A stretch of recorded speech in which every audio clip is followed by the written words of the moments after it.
exit A1. Sa exit A1, Chukingning. Pwede rin kayo dito sa Chukingning. Papuntang immigration. Yan.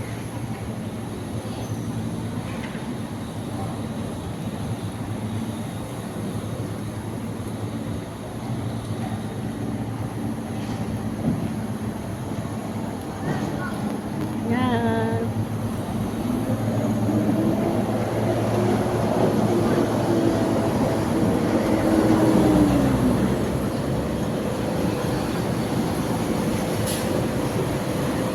Yan, nakikita nyo yun. Yung itim na yun. Diyan, basta dire-diretso kayo. Kitang-kita yung immigration. Kitang-kita yung itim na building. Ay, natakpan ko ng kitang-kita yan po ang immigration. Yan. Tuntun niya. Bye-bye.